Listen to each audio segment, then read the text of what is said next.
students, how are you all? Today we are going to discuss our next topic from chapter 2 microorganisms, friends and foe. And our topic is carrier of disease causing microorganisms. Means disease causing micro organisms को carry कौन करता है उनके बारे में आज हम लोग स्टडी करेंगे। इससे पहले यदि आप लोगों ने मेरी पिछली वीडियोस को नहीं सीख किया है तो जाकर सीख कर लें ताकि आपको कोई भी प्रॉब्लम ना हो। तो स्टार्ट करते हैं बिना टाइम को वेस्ट किए हुए आज का topic. There are some insect in our environment which transfer disease causing microbes into our body and spread disease. यानी कि कुछ इंसेक्ट हमारे इन्वायरमेंट में हैं जो डिजीज़ कॉजिंग माइक्रो ऑर्गेनिजम्स को क्या करते हैं, ट्रांसफ़र करते हैं हमारी बॉडी में और डिजीज़ को फैलाते हैं। The most common insect which carry disease causing micro organisms are the house fly and mosquito. इनमें से बहुत ही ज़्यादा कॉमन जो हैं वो कौन कौन से हैं, हाउस फ्लाई और मॉस्किटो हैं। The insect which transmit disease causing microorganisms to humans is called carrier। यानी कि वो इंसेक्ट जो डिजीज़ का कॉजिंग माइक्रो ऑर्गेनिजम्स को ह्यूमन बींग्स तक पहुंचाते हैं उन्हीं को क्या कहते हैं, carrier. We can now say that there are some insect which act as carrier of disease causing micro organisms.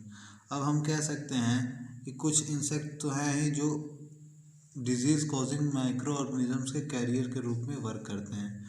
उनमें से जो common disease causing micro organisms के कैरियर हैं वो क्या है, हाउस फ्लाई और mosquito. We will now describe the role of house flies and mosquito in spreading disease. अब हम लोग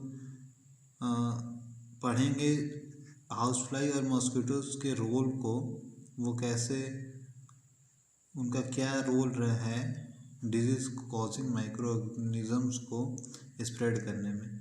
please note that house flies breed and feed in flirty place.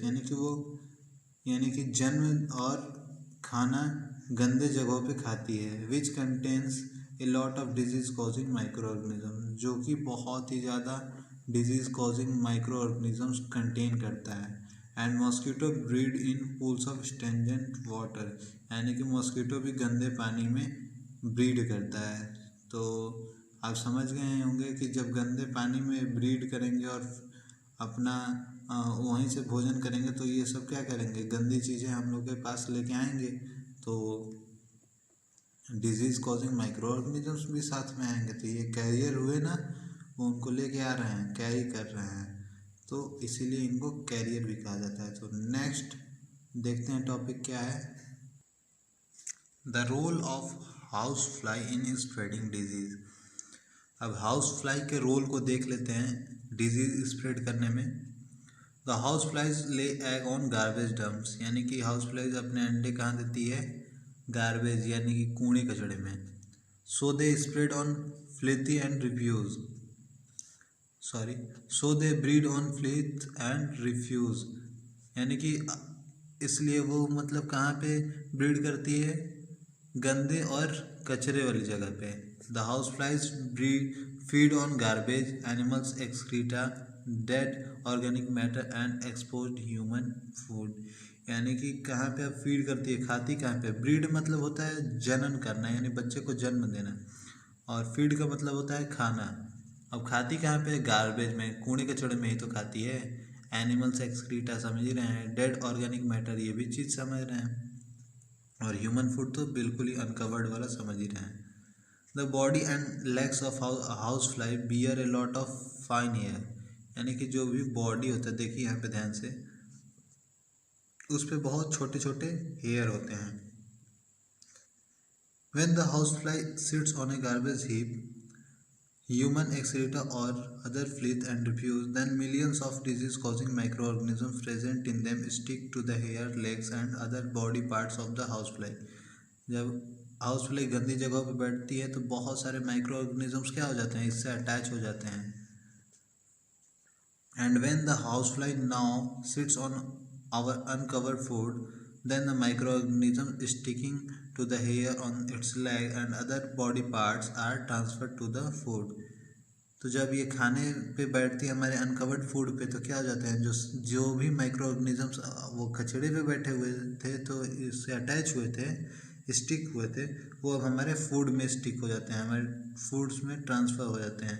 In this way our food get contaminated with disease causing micro organisms. इस तरह से हमारा food भी क्या हो जाता है, प्रभावित हो जाता है डिजीज कॉजिंग माइक्रो ऑर्गेनिज्म से.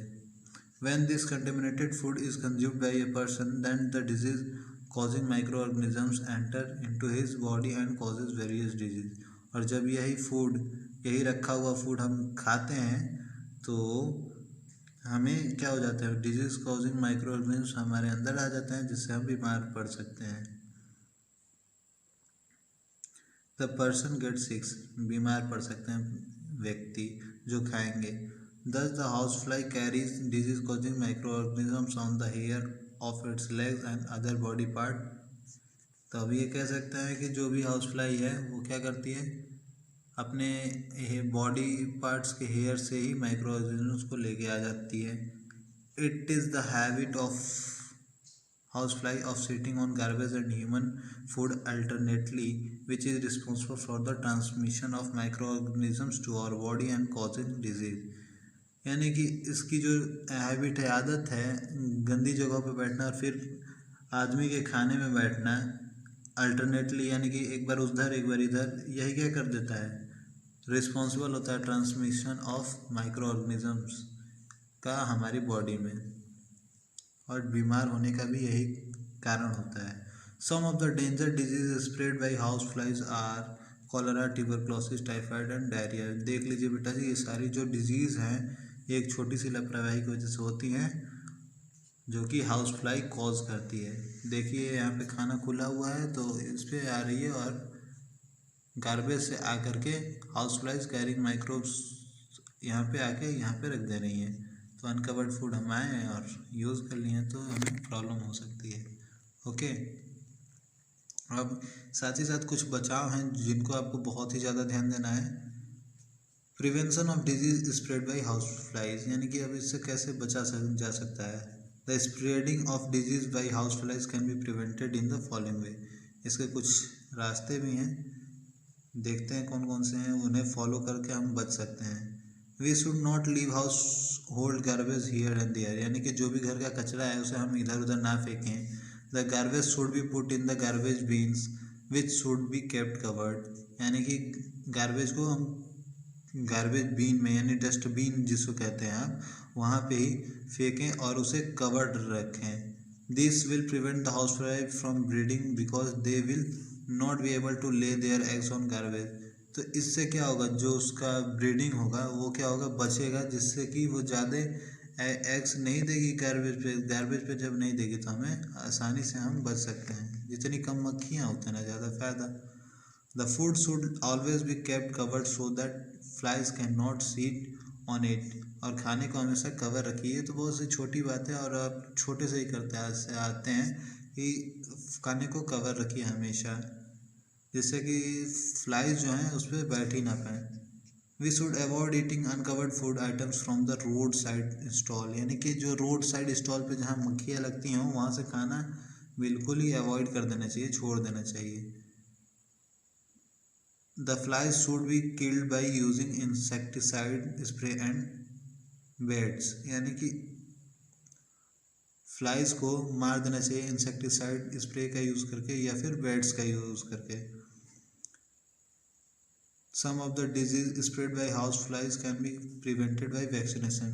कुछ इसमें से जो डिजीज़ हैं, जो ट्यूबरक्लोसिस हो गया, कॉलरा हो गया, टाइफाइड हो गया, इसमें से कुछ ऐसी भी डिजीज़ हैं जो वैक्सीनेशन से हो जाने की वजह से, अगर वैक्सीनेशन हो जाता है तो जो डिजीज़ है वो कॉज अगर होती है तो हम उससे बच सकते हैं. तो इसके लिए हम वैक्सीनेशन करा सकते हैं. तो ये कुछ थे स्टेप्स जिनको हम फॉलो करके प्रिवेंशन कर सकते हैं हाउस फ्लाई जो स्प्रेड करती है डिजीज़ उससे. नेक्स्ट क्लास में हम लोग role of mosquitoes in spreading disease को पढ़ेंगे, जो कि जस्ट इस टॉपिक से रिलेटेड ही है। तो नेक्स्ट क्लास में रोल ऑफ मस्कीटो देखेंगे, prevention of disease which are spread by mosquito देखेंगे। तो ये 2-3 टॉपिक कवर करेंगे नेक्स्ट क्लास में। इस क्लास के लिए बस इतना ही। तो thank you students, watch this video till end, and if you have any confusion then watch this video again. Okay, and thank you so much. Please spread this video in your friends for helping him in his study, and for any queries you can comment me in my comment box. अब आप ये बताएंगे comment करके मुझे कि house flies कैसे disease spread करते हैं।